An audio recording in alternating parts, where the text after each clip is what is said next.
Zákona, ktorá platí od vlaňajšieho novembra, potlačila aktivity tzv. Šmejdov. Ukazujú to čísla Slovenskej obchodnej inšpekcie. Za celý minulý rok dostala viac ako 500 podnetov na 28 firiem. Po novele ich počet začal výrazne klesať. Tento týždeň poslanci navyše obmedzili Šmejdov ešte viac. Zatváranie dôchodcov do osobitných miestností, kde na nich vyvíjali psychický nátlak. Aj to robili tzv. Šmejdi. Ona mě začala vyhrožovat, že to bude k soudu a že přidá exekutor. Podobné praktiky zastavila po 15. novembri minulého roka novela zákona, ktorá dala Slovenskej obchodnej inšpekcii do rúk novej právomoci. A 29 krát sme zrušili konanie takejto akcie, buď na jej začiatku, alebo počas jej priebehu.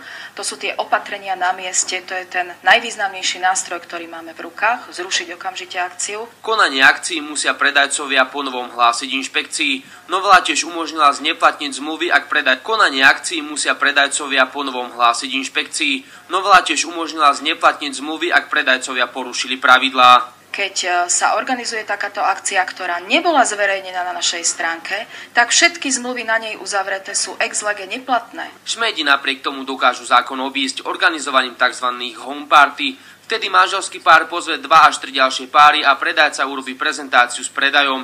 Ak príjmete takéto pozvanie, strácate ochranu zákona. Z jednoduchého dôvodu stráca sa moment prekvapenia, on vie, že tam prídu, čo mu prídu ponúkať a tým pádom už nemôže odstúpiť od zmluvy. Inšpektori odhalili aj to, koľko dokážu šmejdi zarobiť na jednom výrobku. Napríklad hrniec s pokrievkou kupujú za necelých 105 eur, ale predávajú ho za 333 eur. Parlament tento týždeň schválil nový zákon o zmluvách na diaľku. Ten od júna nahradí spomínaný novelizovaný zákon o ochrane spotrebiteľa pri podobnom predaji. Nový zákon o ochrane spotrebiteľov ešte viac. Za predajnú akciu sa napríklad bude považovať aj prezentácia produktov. Veľa z tých akcií, ktoré my sme nepovolili, sa tvárilo ako čiste prezentačných, veď oni nebudú predávať tovar, nebudú podpisovať zmluvy.